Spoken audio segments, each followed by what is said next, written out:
I'm Lisana Fernandes from FI Become A, your host for today's session. Welcome you all to the Life Skills session. The Life Skills session committee of VVMS Sri Damodar College of Commerce and Economics have organized the session on health and wellness. And the resource person is Dr. Joline Fernandes, Immunity Lifestyle and Wellness Consultant. I request Assistant Professor Majzina Sheikh to welcome the virtual gathering.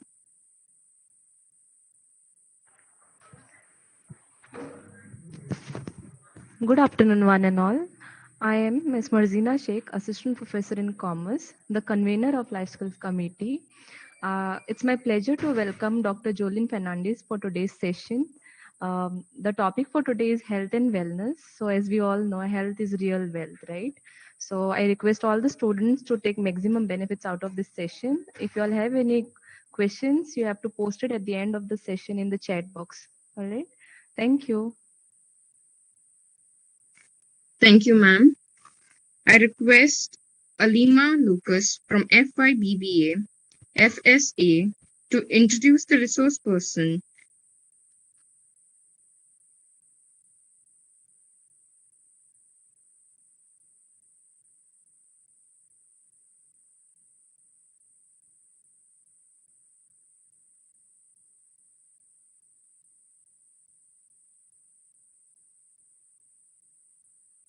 Doctor who deals with the human body's immunity, lifestyle, wellness, and is considered a lifestyle and personal fitness specialist. She has completed her initial course being Bachelor of Homeopathic Medicine and Surgery. To sum it up, she is a homeopathic consultant and a nutritionist.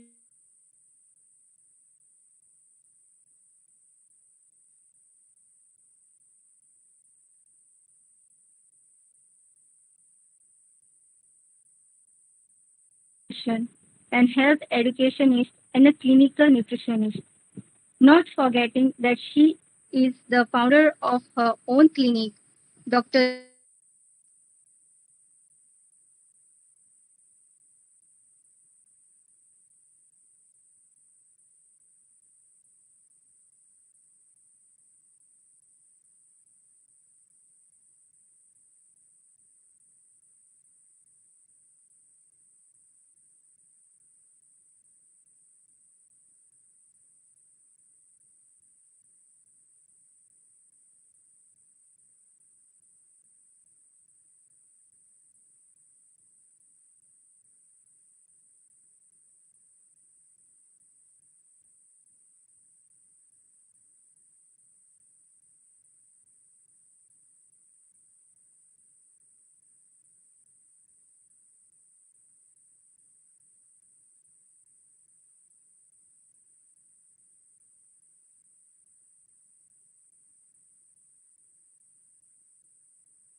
Can we start with the webinar?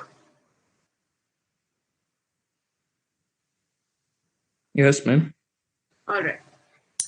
So good afternoon, boys and girls, and thank you for attending. Thank you for coming. I know it's a very odd time to have a webinar. It's really a very odd time to have this, but let's make it a little interesting. Whenever I conduct a webinar, what people they have this idea in their head that, okay, she's going to be discussing calories and how many calories are there in this much of rice and how many calories are there in some food or the other. But let me tell you guys, your food, rather than just focusing on just the food, or rather than focusing just on weight loss, we need to focus on getting fit. We need to focus on getting healthy. All right. So today we are not going to be discussing calories. We are not going to discuss how much of iron is there in an apple, or how much of zinc is there in ragi.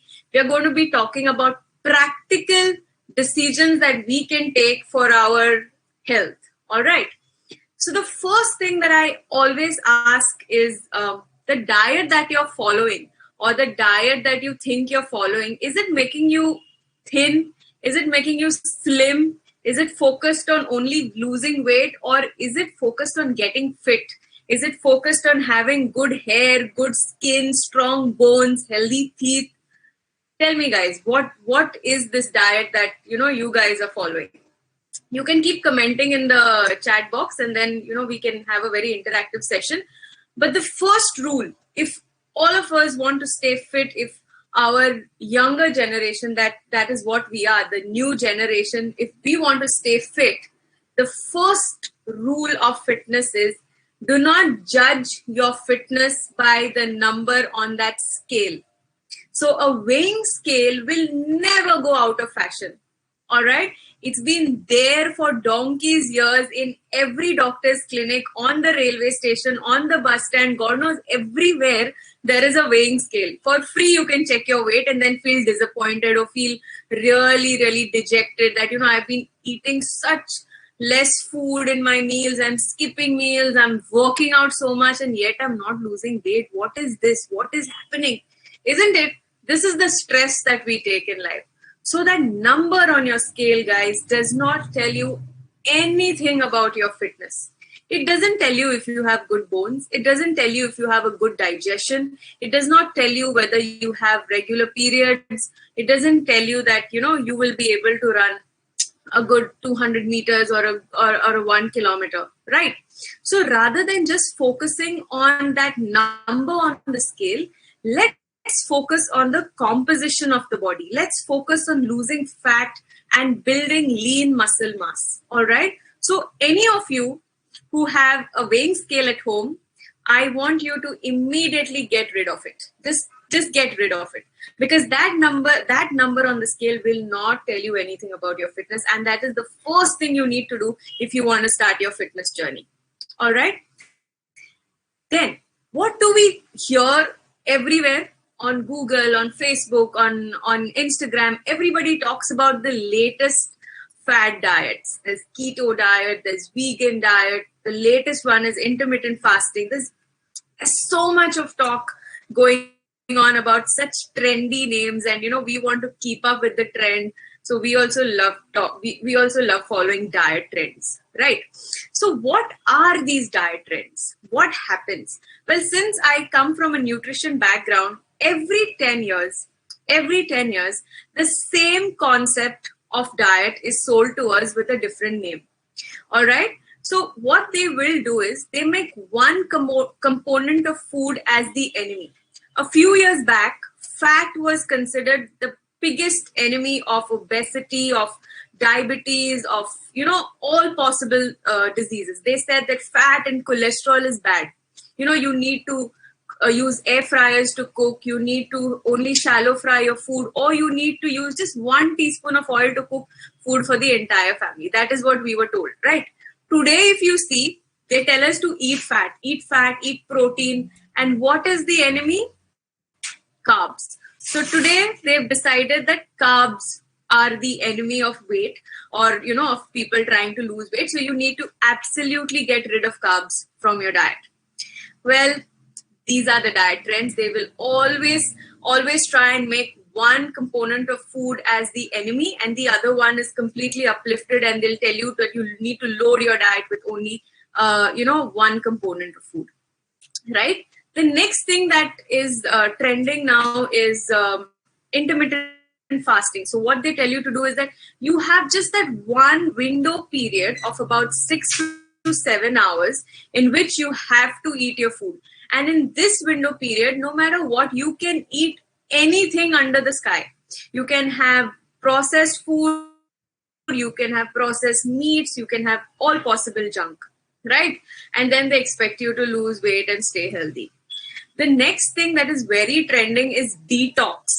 Anything with detox, cleansing, a liver cleanse, a skin cleanse, a kidney cleanse. This is what we keep talking about, right? So what really happens, or what are these, or who keeps these, who brings about these diets into fashion? Well, it's the food industry. The food industry will always try to sell you something that is related to weight loss or something that is related to detox. Okay. So the first rule about following any diet, okay, or how do you identify that this diet is good for me or this diet is bad for me? First thing is, if the diet is focused on weight loss, stay away from it. All right. If the diet promises that at the end of 1 month or the end of 4 weeks, you will lose 10 kilos or you will lose 5 kilos, please do not get onto that diet. All right. Because it is completely unsustainable. I will tell you what kind of a diet we need to follow. But first, try to stay off a diet which promises weight loss. Second, a diet which has a name, a very trendy, fancy name. A diet with such a trendy, fancy name has to be avoided. So do not get onto a diet with a trendy name. So keto diet, or low carb diet, or just an egg diet, or just juice diet. Try to stay away from diets like this. The next is a diet which divides food. A diet which will tell you that this much of carbs needs to be eaten, or this much of fats needs to be eaten, or this much of protein needs to be eaten. All right. All components of food need to coexist, just like how human beings we coexist.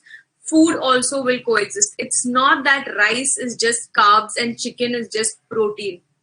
We have got fat in chicken. We have got protein in rice also, in carbs also. So there is nothing like there is zero carbs in chicken, or there is zero protein in any food. We all have different components in our diet, in all possible foods. All right. The next thing that we talk about is counting calories. All right. So please do not get onto a diet which focuses on just 900 calories per day because my lifestyle is very sedentary. I'm supposed to eat only 900 calories, or I'm supposed to eat only 1,200 calories a day. Try not to get onto diets like this. The next thing is a diet which cannot be followed for a long term. A diet that maybe you can stick to it for about a week, or about 10 days, 15 days, or maximum up to a month. But a diet that cannot be followed for longer than that is a diet that cannot, or you shouldn't get onto. The last is a diet which focuses on a single organ detox. Now, there are a lot of diets which come. We have like a single organ detox, like a kidney detox, a kidney cleanse, a liver cleanse. So try not to get onto diets like that. Also, I've also seen people doing it actually. They weigh their food every time they eat it. All right. So weighing your food or measuring your food every time you eat is also not a very sustainable way of, following a diet. So now I know all of you are still confused. What should I eat then? I'm not supposed to eat keto. I'm not supposed to eat vegan. I'm not supposed to eat a low carb diet. I'm not supposed to eat a high protein bar. I'm not supposed to count my calories. I'm not supposed to just eat carbs, just eat proteins. So what am I supposed to eat? Well, what you're supposed to eat. A diet that focuses on improving your health. A diet that tells you that your vitamin D is low and we need to fix your vitamin D. How do you know your vitamin D is low? Young people like you, in the age group of about 18 to 20, by the end of the day, we've got such severe sugar cravings. And when I say sugar cravings, it just does not mean sugar or something sweet, but we always want to go and grab that samosa, or go and grab a shawarma or a pizza or a burger. We've got cravings for this. So this is one thing that is very common in youngsters, is the evening sugar cravings. So if you have very strong sugar cravings, that really means you could be having a low vitamin D in your blood. So a diet which focuses on improving health, a diet which promises you good, healthy menses every month, you do not have to take pills to get your periods, a diet which promises you a month free of no migraine headaches, a diet which helps you with your acne if you have acne or bad skin, a diet which helps you with your joint pains, a diet which helps you build stamina if you're an athlete. So a diet which promises all of the above and not just weight loss. All right. The second very important point is, see to it that you stick to eating something that is very local to you. Now, here we are in Goa. We get so many variety of fruits and vegetables available. We've got banana, which grows throughout the year. We've got papaya, then we've got chiku, custard apple, pineapples, watermelons. But yet, we want to eat the kiwi from New Zealand, or those rambutans from Thailand, or those big guavas that come all the way from God knows where. So we are so much into getting exotic food into our diet that we've forgotten that we have local fruits and vegetables that have such good nutrition that can, really make us healthy. So the second point is that you need to focus on eating foods that are local to you, not the exotic fruits. Even an apple, if you're eating an apple in Goa, I wouldn't really recommend it, because it's not local. So now you all will be having the question in your mind, so can I eat a mango? Of course you can eat a mango, now that this is the mango season and mangoes are back. It's just 2 months of mangoes that we get, and all you mango lovers out there, please make sure that you eat at least one mango a day. Have it in the morning. As soon as you wake up, have a glass of water and have a mango, and you're good to go. So please have your mango. Eat local, eat seasonal. The third very important point that I always stress on is focus on eating traditional food, as in traditionally, recipes which have been followed by your mother, your grandmother, your great-grandmothers.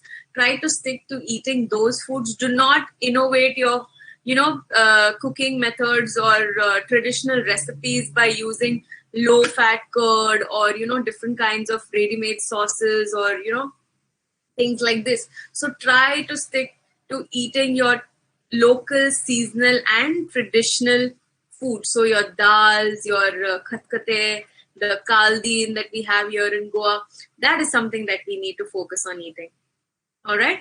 Now, that was all about the food, but I will tell you what diet actually means at the end of this webinar. But just focusing on food will not get you healthy. Just focusing on eating only the right food all the time is not going to get you healthy. There are a few habits that we as youngsters also need to have, in our life. And the first habit is, do not have long gaps between meals. It's very, very, very important, very essential that you do not have long gaps between meals. The latest trend is, we wake up in the morning and we don't really want to have a breakfast, that, we follow the American style where we just grab a latte or grab a coffee and, you see them walking down the streets. So we want to get into that kind of a trend, but that only happens in movies, or that really happens in that culture, not in our Indian culture, not in the climate like this. We need to keep ourselves hydrated. We need to keep our brains going. So that breakfast in the morning is very, very important, not just for you to get that extra energy and to keep you going, but also to get your brain kick-started. I'm sure people who do not have breakfast in the morning who feel really lethargic, feel really dull, and they cannot really concentrate when they are in class as well. So do not skip your breakfast and do not have long gaps between meals. Now, what should you be eating for breakfast? What are the latest foods that have started becoming part of our breakfast? Muesli. Yesterday I had a patient telling me she eats bajra flakes for breakfast with milk. This was really new to me. I don't know about bajra flakes. She said it's just like cornflakes. So, instead of having cornflakes, she's eating bajra flakes for breakfast. What else? Muesli is very common nowadays. Or, the 100% packet juice that we get. That is something that is really trending also. And sounds really cool. I'm having a glass of orange juice in the morning. Well, first rule, have breakfast. Do not skip it. Do not eat out of a packet for breakfast. At least that one meal, the first meal of the day, the meal that you're starting your day with, try not to have it from a packet. So no biscuits, no oats also, no cornflakes, no bajra flakes, no diet muesli, no, weight loss cereal. Try not to eat out of a packet. So what you can actually have for breakfast is start your day with water, start your day with a fruit, preferably a seasonal fruit like the mango now, or you can have banana, papaya, chiku, custard apple, whichever fruit is available. Then you can eat your home cooked breakfast. There are so many options. We make the rice bakri, the rice pode, sabudana, then we can have poha. You can have poha, the savory poha with potato and peanuts. So you can have the sweet one with coconut and jaggery. You can have paratha. You can have dosa. You can have chapati. So there are so many options that we can have. One of my favorite is just a chapati rolled with jaggery and a few sesame seeds in it. This is such a healthy breakfast, and it really keeps me going. Like times when I do not have the time to prepare something, just roll a chapati with a little bit of jaggery and a few sesame seeds, and it tastes really amazing. All right, especially for you young boys and girls before your exam or before a match. Guys, if you are playing, or girls before you all play. So get into habit of getting your breakfast. All right.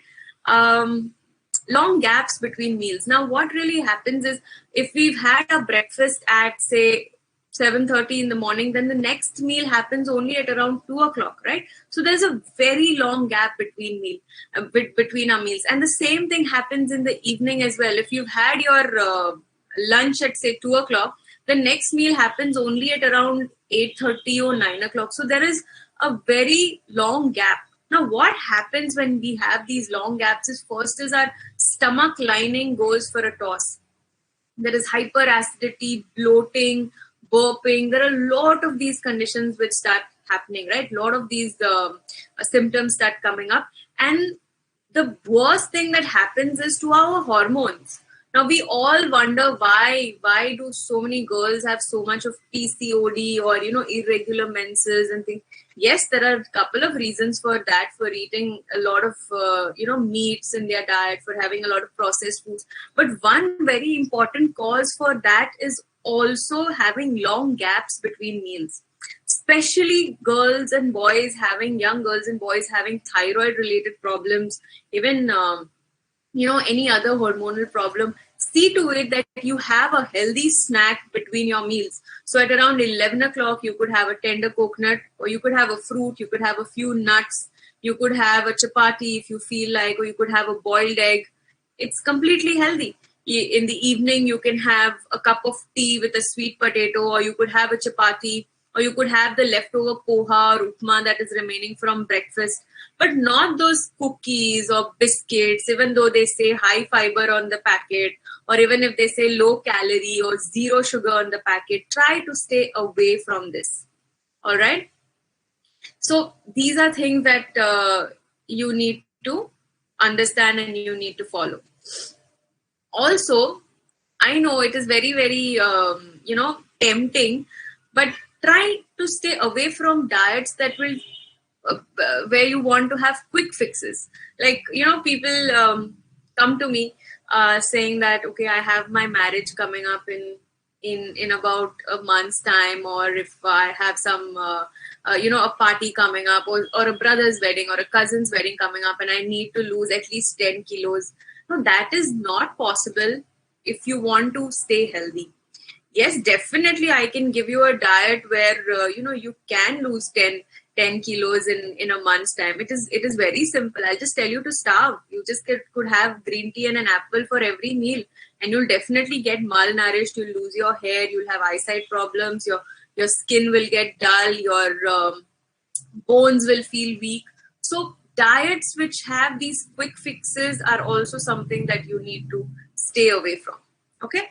And the fifth very important one is following superfood or diet trends. Okay, what is the trending superfood in this pandemic that we saw? It was turmeric. Everybody was talking about curcumin and turmeric. And how did they tell us that we need to have turmeric? Not in our food. They never said that, you should add turmeric in your sabji, or turmeric in your dal, or turmeric in your milk. What they tried to sell us are turmeric capsules or turmeric tablets, or something that they could monetize on. All right. So don't fall for diet trends or superfood trends which tell you that you need to take a capsule if you want to have haldi. You need to take some other capsule if you want something else. So try to stay away from these kind of things. You can definitely add haldi in your sabji, in your milk, and you can have it.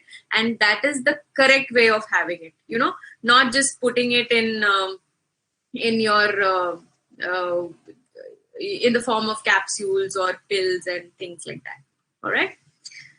So the next thing that I really want to stress on is gadgets. Right. We are all so fond of our gadgets. When we're driving, we're using a phone. When we're, in the bus, we're texting. We're always with our gadgets.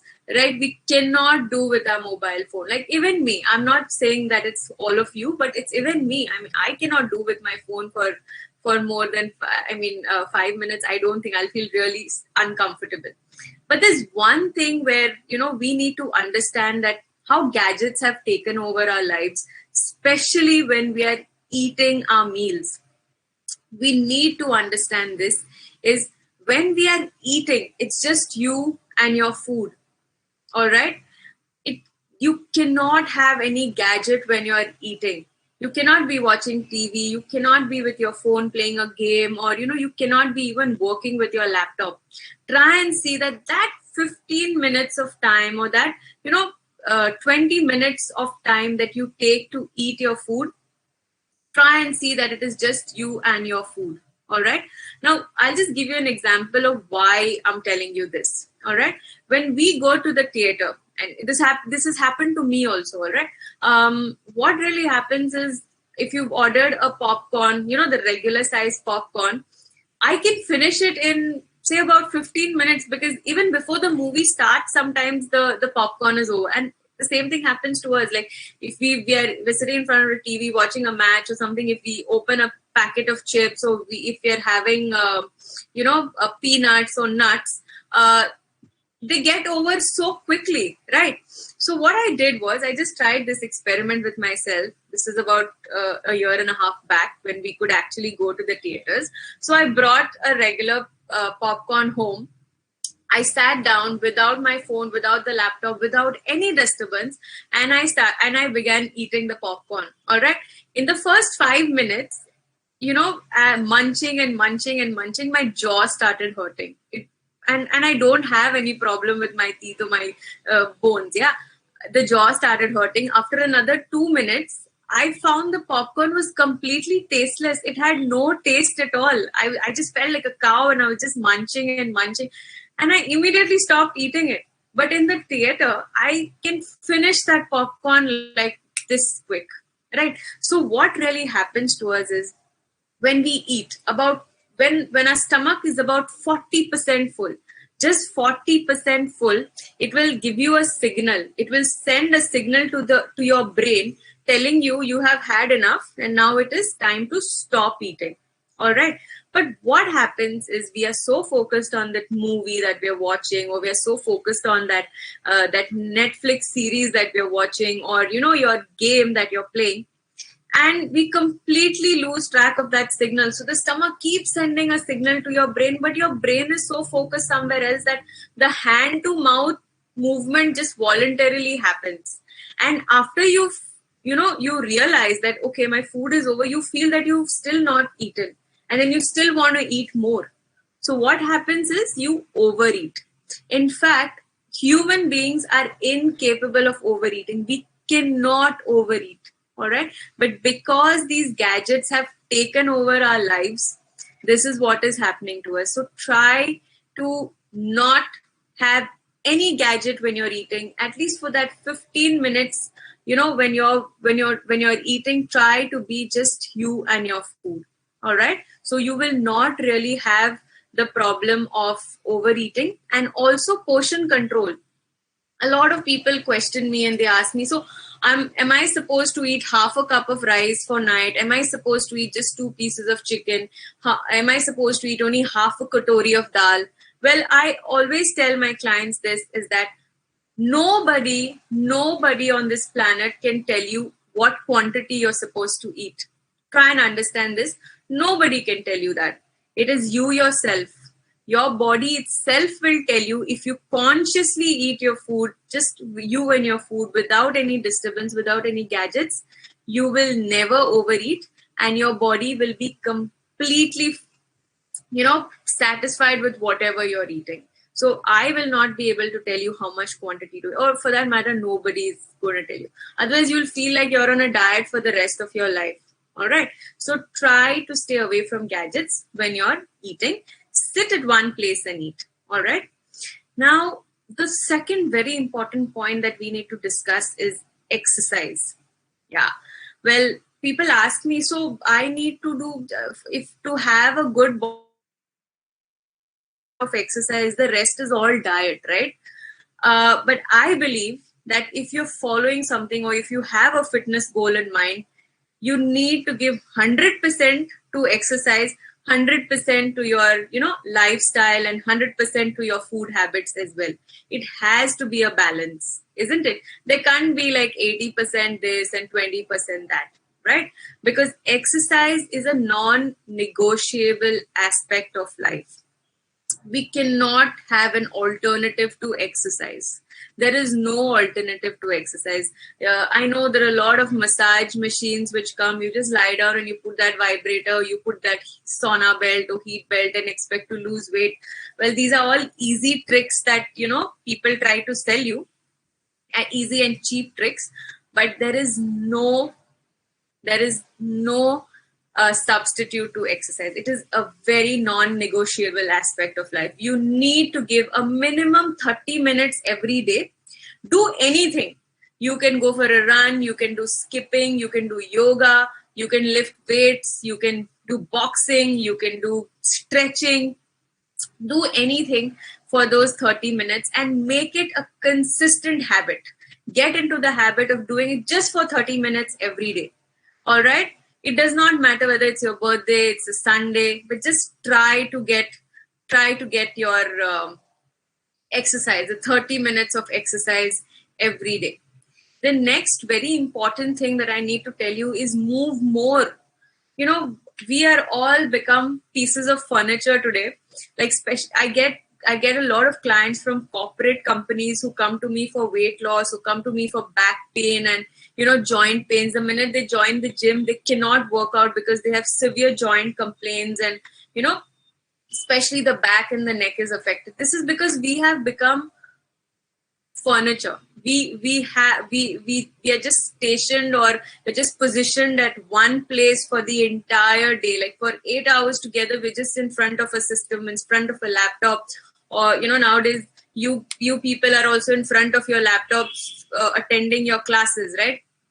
So try to move more. And when I say move more, it does not mean that you go out in the garden for a walk, or waste your time and loiter here and there. It does not mean that.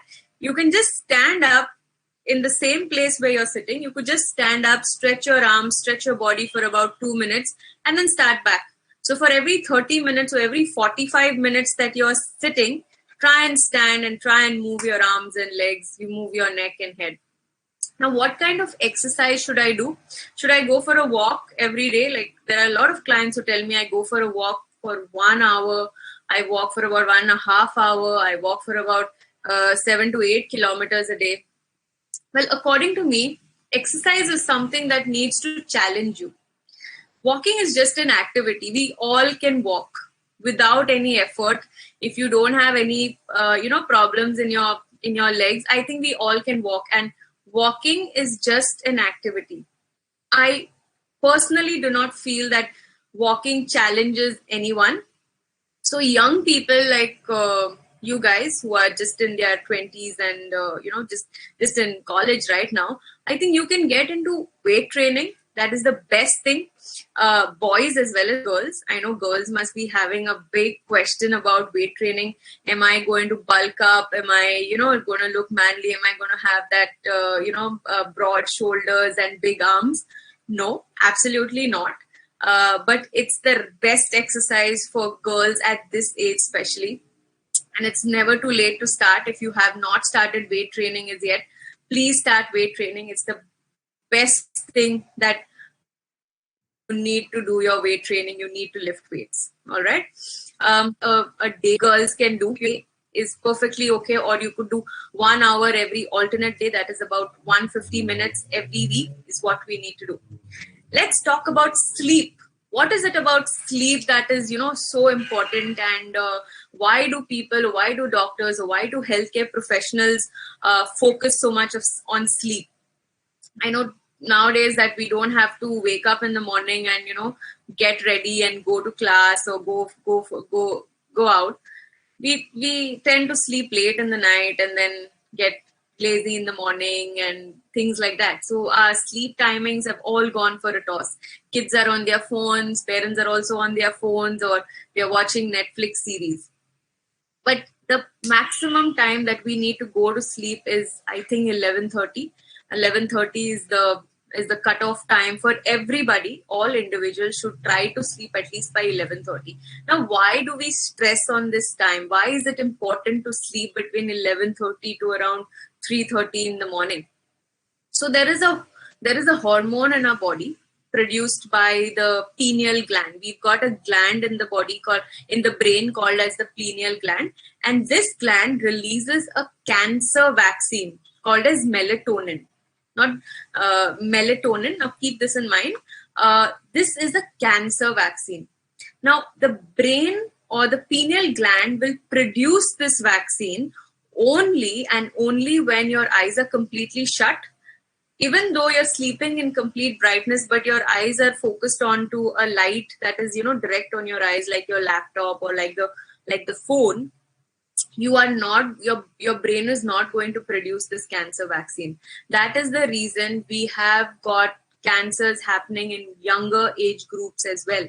So try and get that good quality sleep between 11:30 to about 3 o'clock, because that is the only time the brain will produce this cancer vaccine, that is melatonin.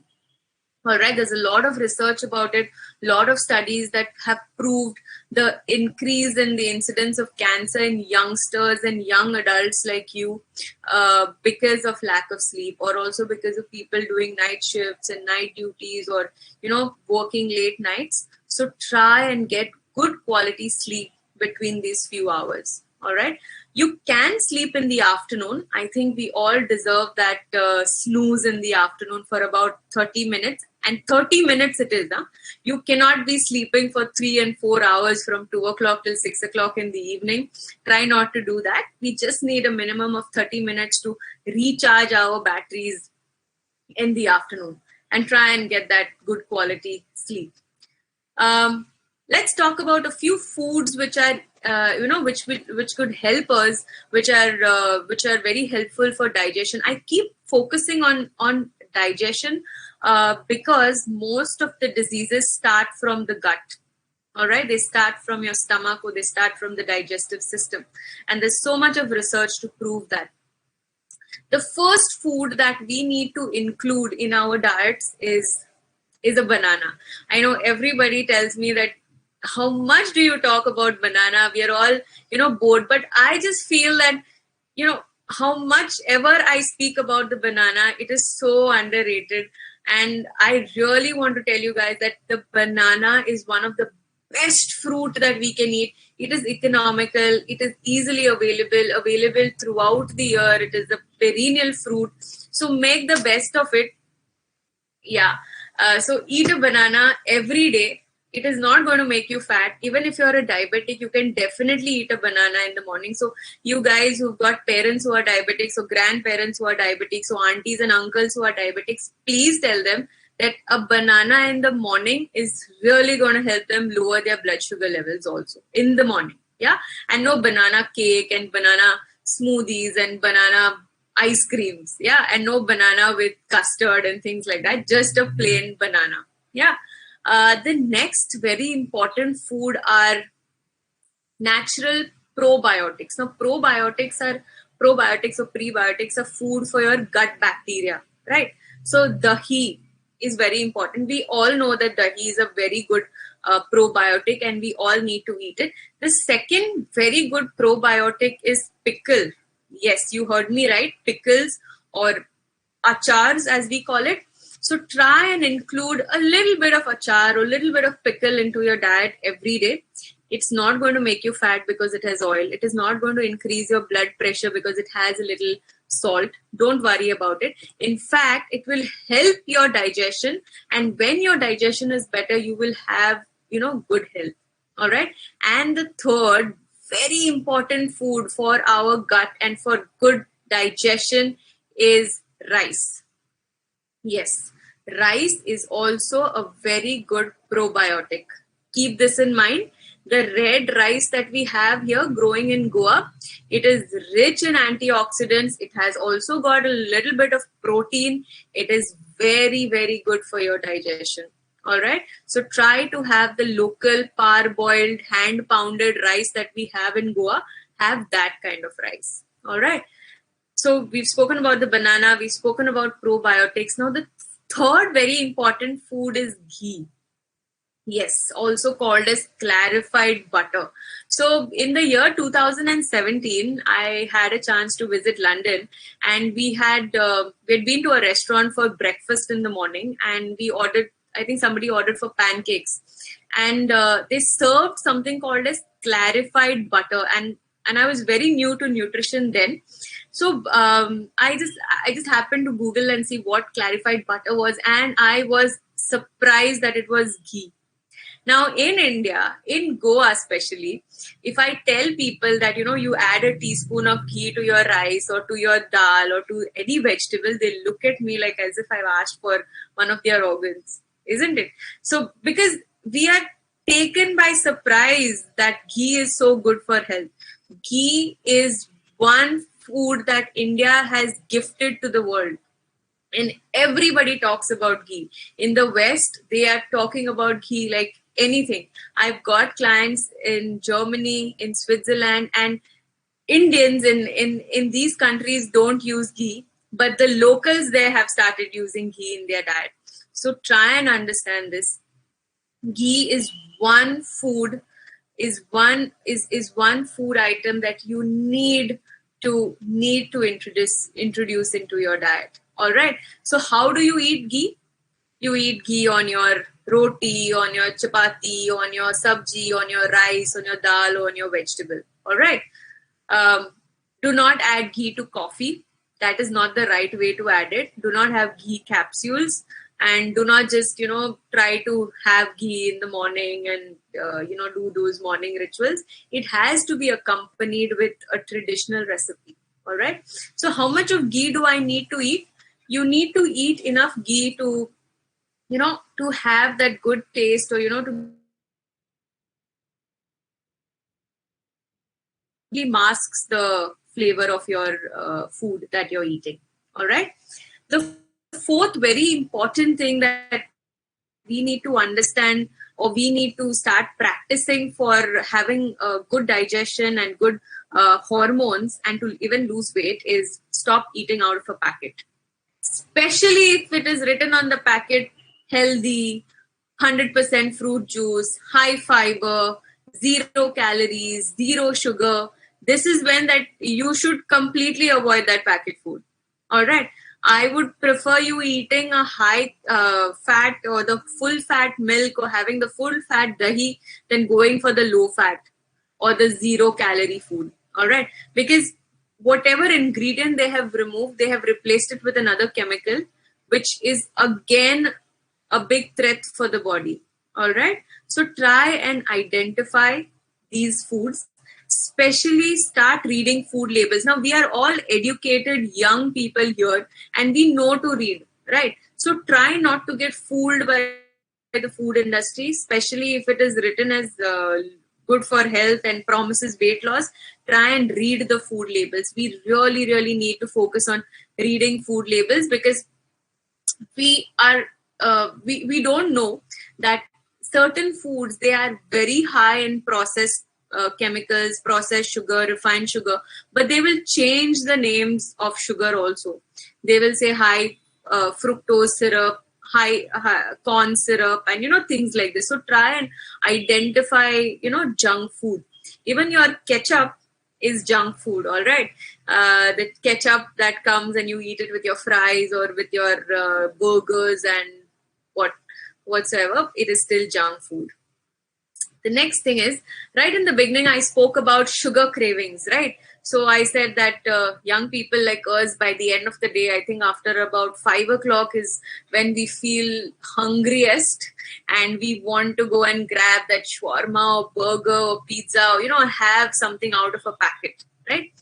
So how do we get rid of these sugar cravings? Now, mostly our sugar cravings happen because our body is starving. Our body does not get enough nutrition. What we are doing today is we're eating only for the taste. We're eating only to satisfy the tongue, isn't it? And also to post pictures on social media. That is why we eat food nowadays, right? So try and understand this. Is the first thing that we need to start getting is, or start understanding is, we need to eat food for ourselves. We need to eat food for good hair, good skin, good memory, good brain, good eyesight, good bones, and also a lean body, right?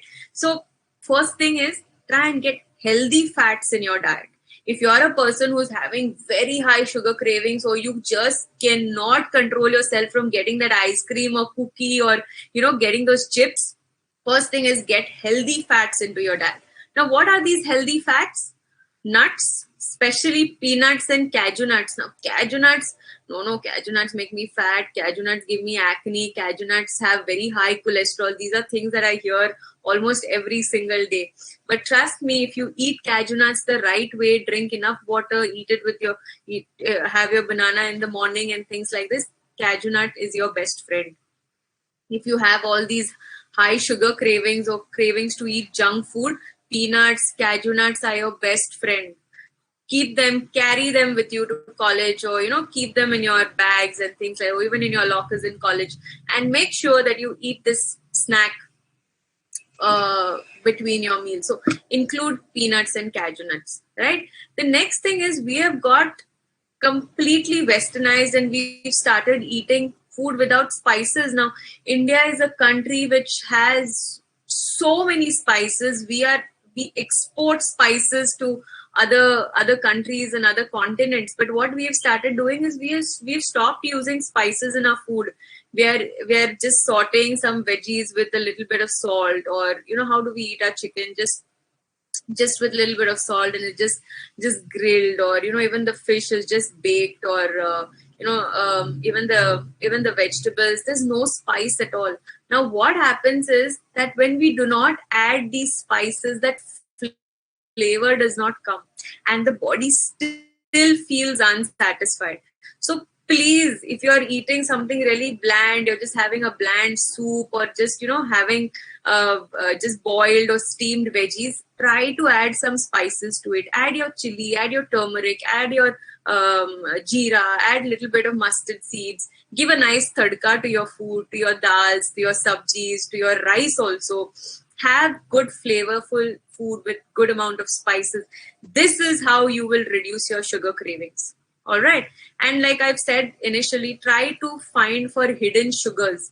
All the packet food has got refined sugar. It has got some chemical ingredients which will make you want to eat more and more. So try and understand that. Try and find out those kind of foods and stay away from them. All right. The next thing is youngsters have a lot of hormonal imbalance, not just girls, but even boys. A lot of acne, headaches, indigestion, bloating. A lot of people come to me, even weight loss that happens to young boys, or even weight gain. They don't know what they want to eat. There's too much of cravings for unwanted food. So for anybody suffering from all these kind of issues, acne and all, the best thing that you can eat for breakfast is sabudana.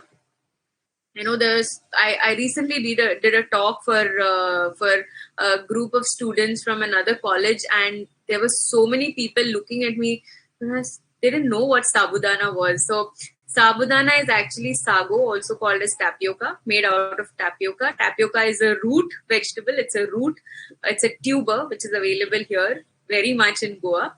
So sabudana in the form of a khichdi or in the form of a godishen, that is your, we make this mangane, we call it for Ganesh Chaturthi and all. That is one of the best ways to have sabudana for include it in your diet. That's the best way to include it in your diet. Or you can make your khichdi, you can make the vadas also of sabudana. Once a week, please include it in your diet. It does not make you fat. The next is sweet potato, kat konga or konga as we call it. They're available in different sizes, different colors, pink, there's purple, there's white, there's brown. There are so many different kinds of tubers or sweet potatoes that are available. Try and include it in your diet. It makes a very good post-workout snack. I, in fact, enjoy having a sweet potato every time I finish my workout. In fact, I ate it today after my workout.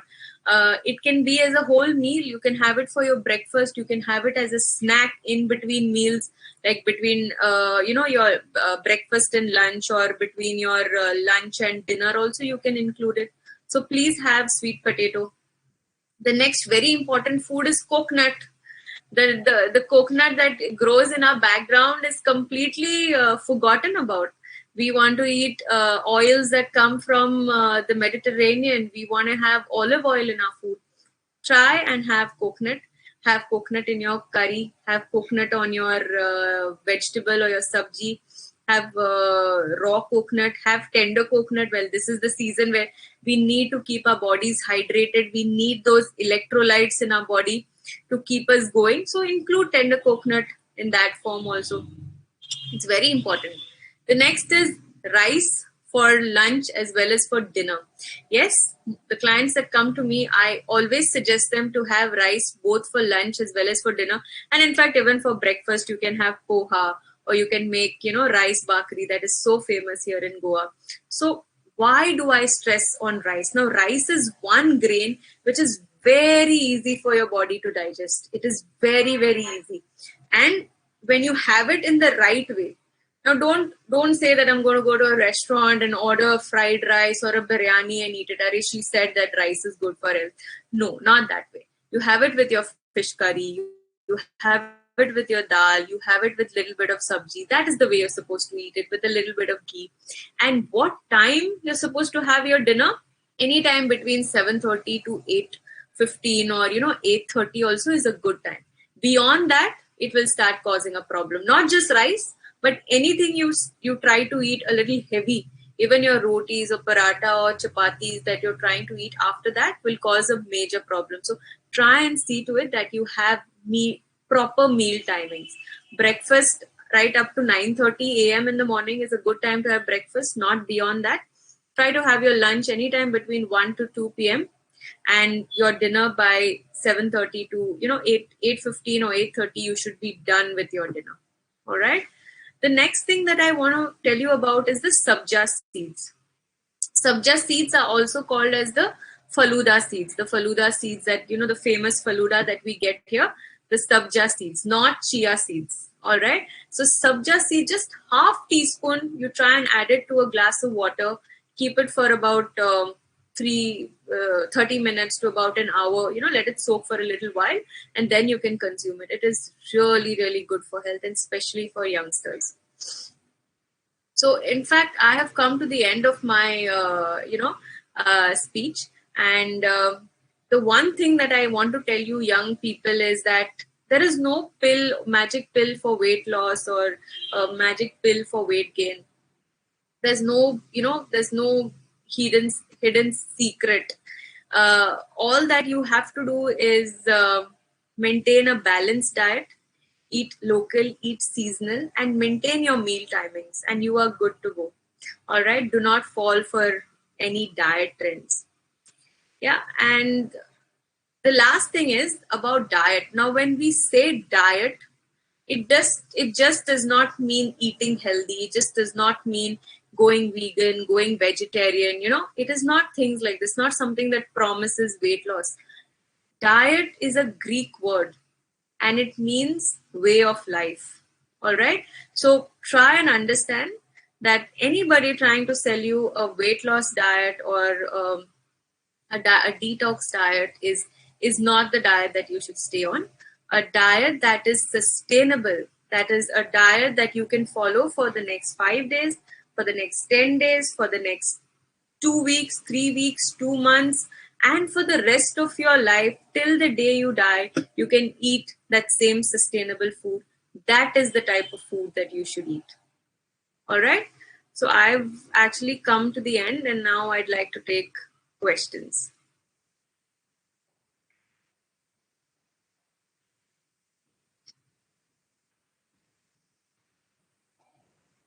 Anybody with questions?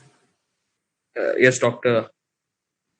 Yeah, Keegan De Silva had a question. Is while having food, you just feel like watching. Somehow makes the food more tasty. Well, try and eat tasty food without the television or without the TV, and see it gets even more tastier. Add a little bit of ghee to whatever you're eating. Add nice pickle to it. It brings out the taste and brings out the flavor of the food, not the TV. not the match you're watching, or not the game that you're playing. Yes, doctor. Can anyone hear me? I can hear you. Yeah. So there is myth. I don't know about. We as Goans, we have meat and potato mixed in the curry. So I don't know. There's a myth that they say it's not good for health, having meat and potato in the curry. Is it true? All right. So your question is meat good for health? How much meat should I be eating? And is it good for dinner? Is that your question? No. The thing is, people in Goa mostly use potato and meat. And other than Goa, other than the state of Goa, people don't prefer eating potato with any of the meat because they say it has some problems. So is it true? Well, see, in Goa, if that is your traditional recipe, which your grandmother's also been following, then please, you should be eating it that way. Potato with the meat is absolutely a good combination, and even I love it. Because people say that once you eat meat and then after potatoes, then you get a bloating stomach. That's what they say. They say like that. I don't know. Not really. In fact, in the month of October last year, I had a chance to visit Sikkim. And the Sikkim locals, in fact, they add a lot of vegetables to their meats, not just potato, but they also add muro, radish. They add carrots. They add their local veggies to their meats. And they eat a lot of pork also, about once in 10 days. Pork is a part of their diet. So they add vegetables, and they're very healthy, very slim people. And the incidence of diabetes, hypertension is very low in Sikkim.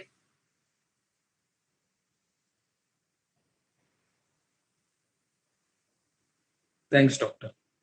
You're welcome. Why do you say to have fruits in the morning? Fruits are the best thing that you can start your day with. Well, the brain, in fact, requires good, healthy sugars in the morning. Yeah, and the most healthy sugars are, and the most natural sugars are present in fruits. So that is one of the reasons I always recommend a fruit in the morning. It kickstarts your metabolism.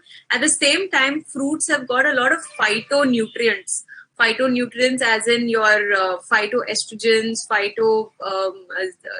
vitamins and minerals, which will kickstart your metabolism, will give you that boost to your energy to start your day. So I always recommend fruits in the morning.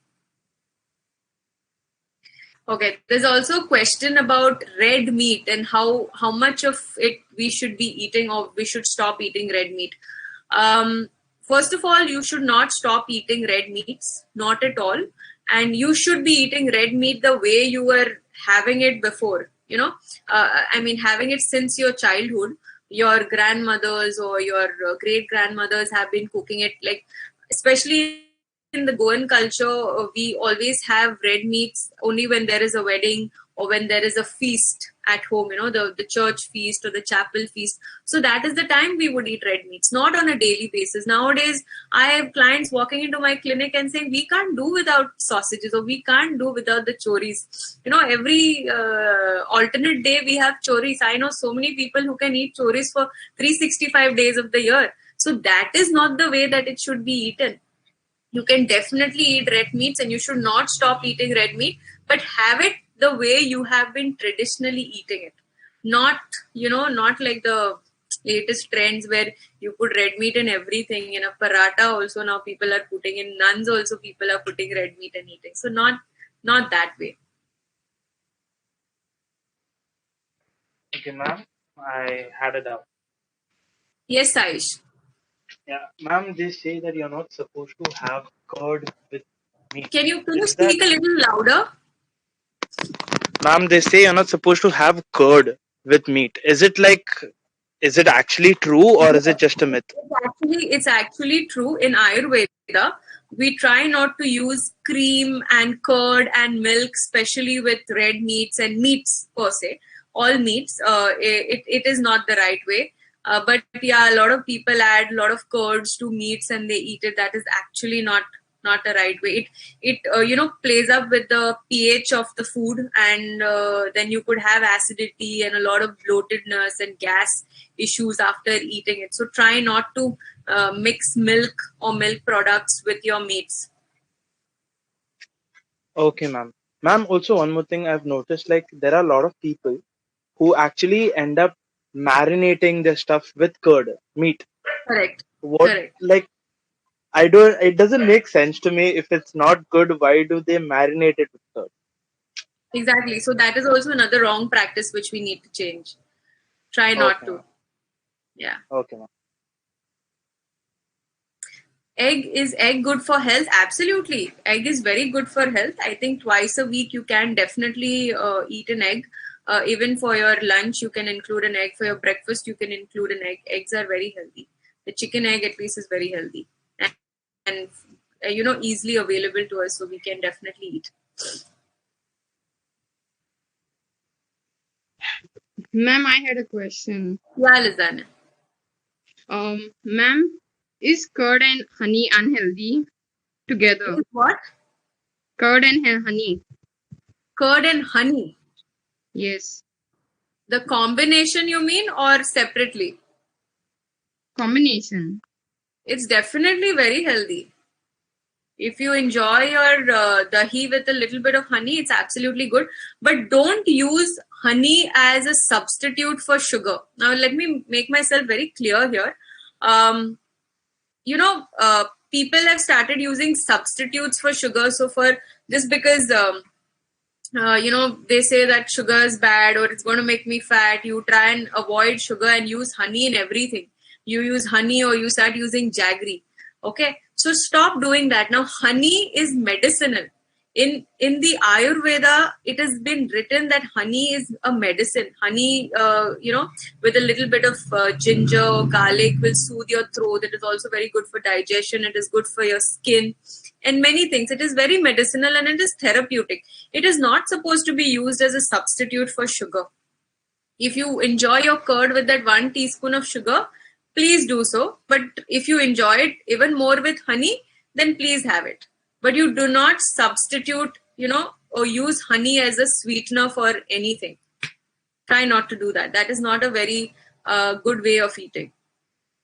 And especially do not add honey to anything that is hot. It is written in Ayurveda that when you add honey to anything that is hot, it can turn into a poison and cause a lot of problems in the long run. Especially So, ma'am, you can use honey with hot water? You cannot use that? Sorry? Honey with hot water?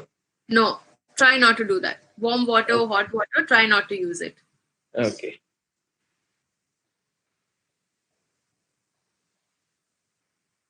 What about honey with lime? Honey with? Lime and water.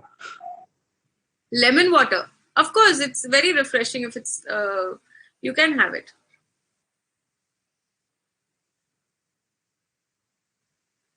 Ma'am, I have one more thing. Another question. Is fish and milk not a good combination together? Not together, meaning like they give desserts and all, no, for any function. And they also serve fish. So is it good or bad? Fish is served in the main course, right? Yes, ma'am. But for dessert, they serve something of milk. So after fish, if we have milk, any issues? Or before fish, we can have milk, something like that? Well, it shouldn't be a problem really, but if you have some digestive issues and if it is if you feel uncomfortable, you feel bloated and things like that, then it's probably not a good combination for you. But if you've had, you've not stuffed. See what happens to us when we go to a wedding or we go to a party and we see a buffets. The first thing is I want to try everything. You want to try everything on the menu. It's not just the fish or it's not just that dessert that causes the problem. It is our overeating that actually causes the problem. You understand? But what we have to really understand here is that when you go to a party or when you go to a function, is you don't need to load your plate with everything on the buffet. Even the fish, you don't need to really take 4 or 5 pieces. Even that one piece is more than enough. And if you've eaten it slowly, you've eaten it comfortably and you're feeling fine and you still have place for dessert, please, by all means, you should have it.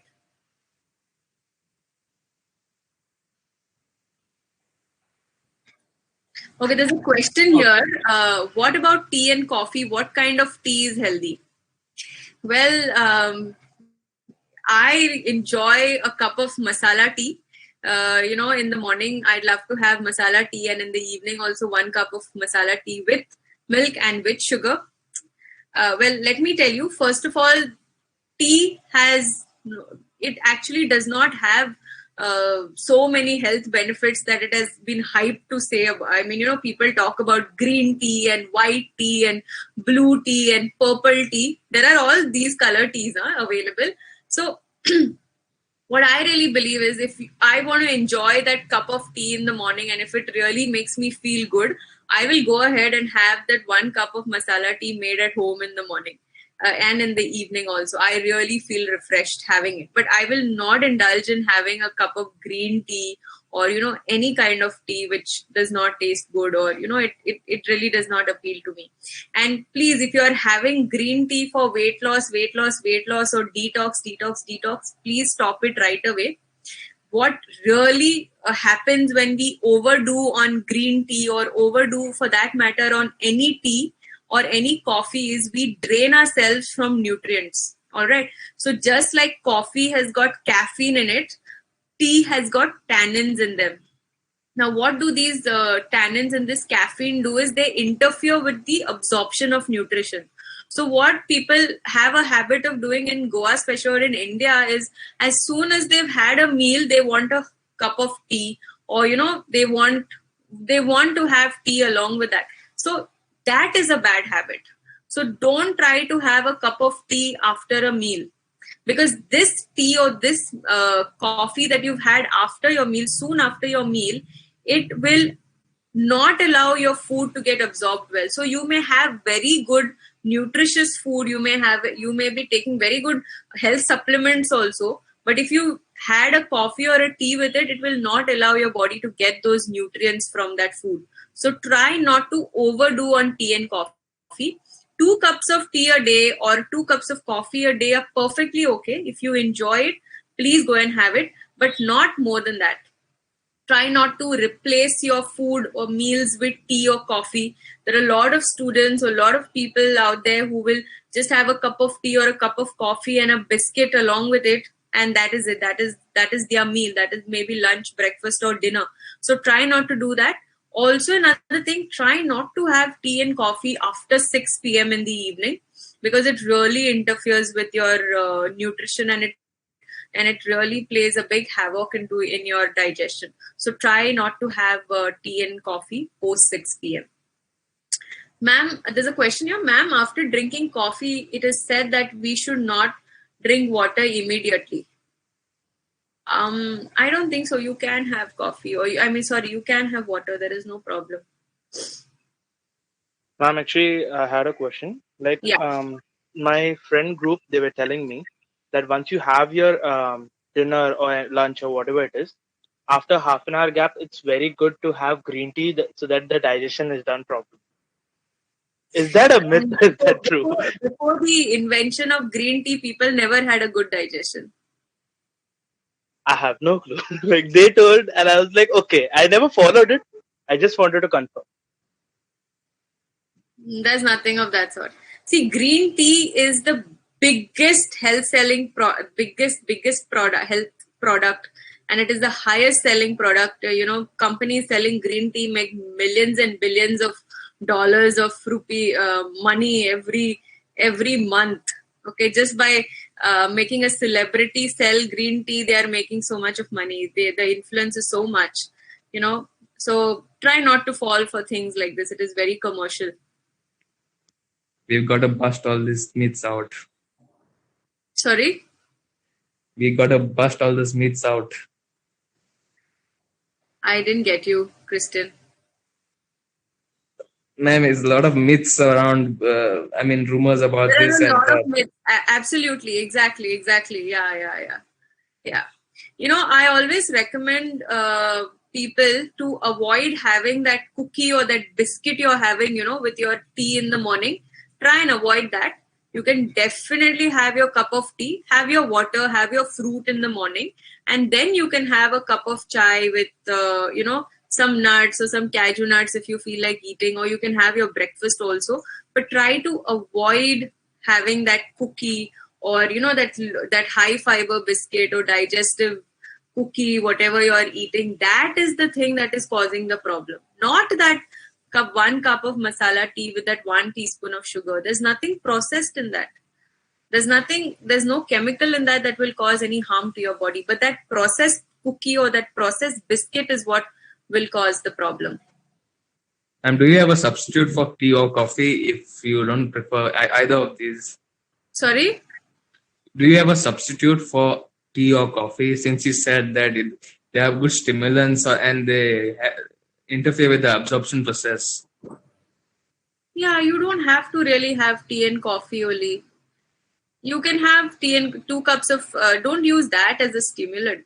You can have a cup of milk with a little bit of haldi or something in the night after your dinner at around 10 o'clock in the night. You can have a cup of milk with haldi, elaichi, a little bit of kesar. That was one answer I was expecting. Ma'am, actually, you had told us about some seeds, right? Were you talking about basil seeds? Sorry? You're talking about some seeds which are good for health that you're supposed to Seeds. eat. Faluda. Is it basil seeds? Which Are seed those size? basil seeds? Basil seeds? Yeah. The holy basil seeds are also called as sabja seeds. You're right. Okay. Okay. Someone has a question. Is it okay to have Boost? Again, it is packet food. It is processed.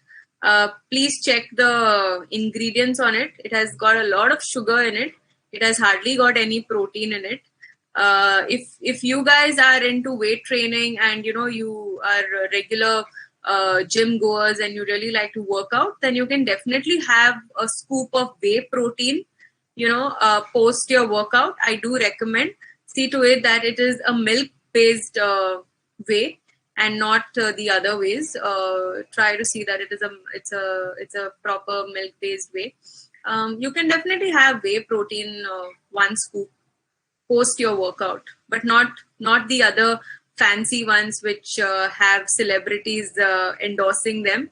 Try to stay away from those kind of protein powders or powders that promise good health and healthy bones. Try to stay away from those. Ma'am, what is it about the brown food, the brown rice, brown bread, brown sugar and all Exactly. that? Yeah. So we seem to be obsessed with the word brown. No, we want brown sugar, brown rice, brown everything, brown bread, but not brown skin. In India, brown skin is considered a little. I mean, we don't want brown skin, but rest everything can be brown. So, first of all, it makes no difference, brown or white. As long as, see, especially when it comes to rice, I always suggest have the local variety of rice. You can be in any part of India, and we grow over 100 different varieties of rice in India. So you can have the local variety of rice. Try to stick to having the local variety, the hand pounded rice, not brown rice. I never suggest brown rice. The reason being that it is very high in fiber. Now, stuff or food that is very high in fiber, again, will interfere with your digestion, again will interfere with absorption. All right. So anything with high fiber. Now, the brown rice is high fiber. All right. So this will start interfering with your digestion.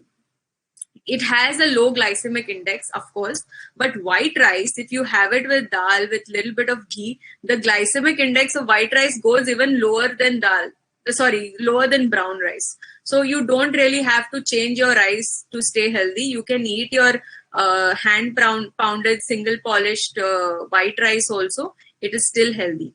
When it comes to brown sugar, no. Try to have the normal white sugar. It is much, much healthy. It has not got that extra carbon in it. So it is definitely healthy. And brown bread.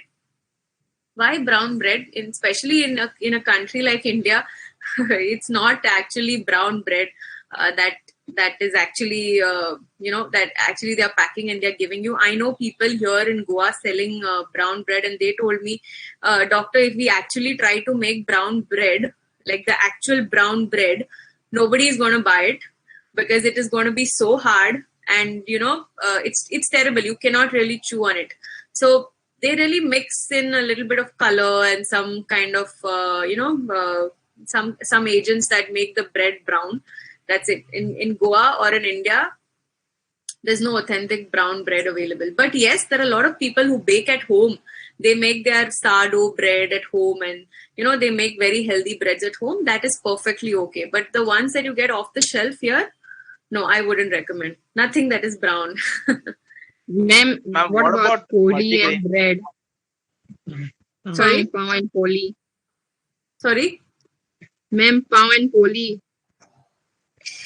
Yes, the Goan pav and the Goan poi, you can definitely eat. I'm not saying that you should completely stop eating, because then our poders will go completely out of business. The guys who are, been there in this business for so many years, we should definitely eat, but try and see that you bring a variety of foods into your diet. If you're having pav once a week for your breakfast, perfectly okay. If you're having poi once a week for your dinner, perfectly okay, but not every single day. I know families, just because one family member has gone diabetic, the entire family has switched to eating only pois for breakfast, for dinner, or they're eating only poi for breakfast in the morning. So try not to do that. Try not to overdo anything. Try to bring about a balance. So one day you can have bread and egg. Of course, you can have bread and egg for breakfast. One day you can have your poha. One day you can have sabudana. One day have chapati. Bring a variety into your food. Ma'am, what about multigrain bread? No. There's nothing called as multigrain that is healthy. Even if you are making rotis, if you are making wheat roti, it should be just wheat roti. But if it is some people do have a problem in making the rotis, because it, wheat has that gluten in it, and that is the reason, you get those nice round rotis out of wheat. But if you want, you can add a little bit of nachni atta to the roti. Just make it wheat and nachni, or wheat and jawar, or wheat and bajra. But try not to get the multi-grain or the the multi-millet atta and things like that here. Because see, all of our grains, all of our millets, all of our pulses are season compliant. When I say season compliant, it means that they don't grow in our country throughout the year. There are seasons in which they grow. There are some crops which will grow in the winter, some in the summer, some in the rains. All right. So there are certain crops that should not be eaten in the winter. Some crops that should be eaten only in the summer, like the bajra. Now, bajra is one millet that you should consume only in the winter because it's heaty. It brings about a lot of heat in the body. So to keep our bodies warm, or keep our bodies a little in sync with the, the environment or with the temperature, we need to eat bajra during the winters. The jawar or the nachni can be eaten during the summer and in the monsoons also, because they are a little cooler. So they bring about a little coolness in the body. So when you do this multi-grain atta and things like that, it messes up with your system. So there was never a multi-grain, fascination before. It's just in the recent times, the last 10 years or the last, I think 8-9 years, that this multi-grain has got into our in our kitchens. So try not to have multi-grain bread or multi-grain atta.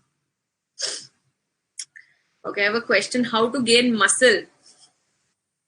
Work out, eat healthy, try not to eat only protein to build muscle. Try to eat a balanced diet, get good sleep, and don't overwork out. Because when you start really, working out in the gym, you get inspired and motivated looking at all the people around you, and then you want to go to the gym first day only and lift those heavy weights. Try not to do that. Don't get injured. And don't overwork out. When I say overwork out, I think maximum time that any human being should be spending in the gym is about 45 to 50 minutes, especially to weight train. Beyond that, your body will start burning the muscle that you're trying to gain. So try to work out for only about 50 minutes to about 60 minutes a day. So I have a question about yogurts and chocolates. What about yogurts and chocolates? What about yogurts and chocolates? Lisana. Ma'am, are they good for health or something really not good? Chocolate, it could be milk chocolate, it could be white chocolate, or it could be dark chocolate. It is still processed. So try to go easy on it. Try not to have chocolate, especially when you're depressed and when you're sad. That is what we all do. We try to see comfort in food, especially when it is processed food. Try to not do that.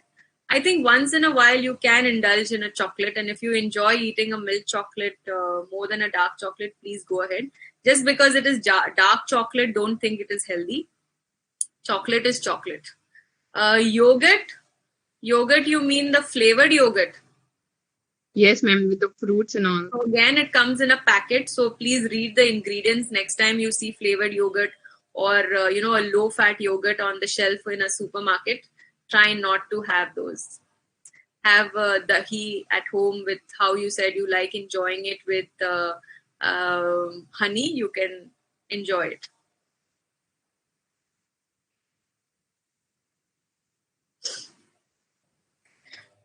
Doctor, do you insist on having Parka gyms because they say that Parka gives full body training? What is this? I'm sorry, Kristen, I didn't get you.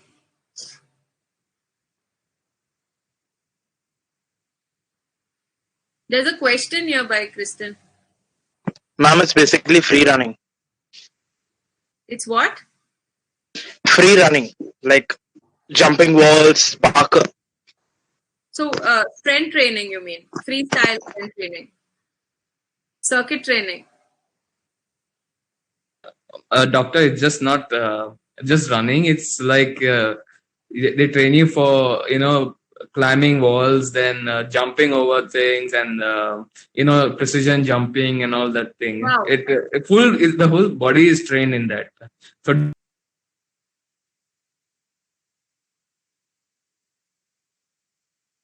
It should have insist on your workout parkour should gyms. challenge you, and it should goal. That is what I believe. If you're training for something and you really enjoy doing it, then please go ahead and do it. Do not compromise on your nutrition. Try to see that you eat good food when No, you're really because we have a lot of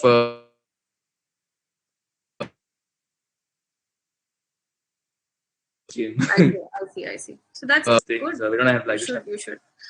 For a person losing weight, should he add whey protein to his diet post workout? Yes, of course. See, whey protein is a protein which is a recovery protein, or it's a repair protein. All right. Now, what happens post workout is you lose a lot of water, so you need to rehydrate. You need to recover from you need to recover your glycogen stores or restore your glycogen stores. So maybe a banana along with that whey protein, or a sweet potato along with the whey protein is required.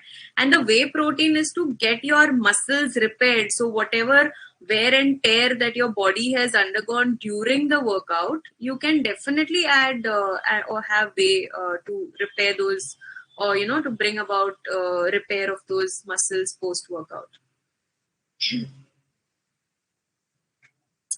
Ma'am, what we should do to make a mind fresh for concentrate on studies always? Well, to keep your mind fresh and for you to stay focused on your studies, first of all, I don't think you need to be focused on your studies all the time. Give yourself a little break some place, some time of the day. Like I said, have water in the morning, eat a banana in the morning, have a few nuts, have your breakfast.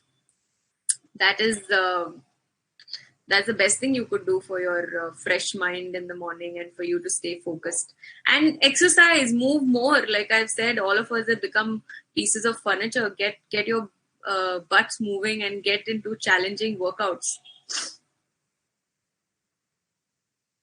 What is the healthy food for person having cholesterol, diabetes, and hypothyroid? Well, it depends from person to person. I do give customized meal plans for people having problems like this. But when you say healthy food, I would suggest having seasonal, local, and traditional food. Trying to get good exercise. 30 minutes of exercise every day, good sleep. I think that's the best thing. There's no such thing as only healthy food. Like I've said, it's a package with your exercise, sleep, and your food. Ma'am, when we fall sick now, doctors give us tonics and all. What about that? Is that something really very healthy, or we can replace it with some food? See, first of all, if you were a healthy person and if you were eating the right type of food, maybe you would not have to visit the doctor. But since you've fallen sick, and yes, it's a good thing that doctors do give supplements when you are sick, and you should take them. Try to get the best from your diet. But if it's not, then I think you can take. I take because I myself do weight training twice a week. I do yoga. I also do kickboxing. So somebody like me who is into so much of activity, we do take supplements. There's no issue in taking. You can even take a calcium, vitamin D supplement. As young girls, we need to do it.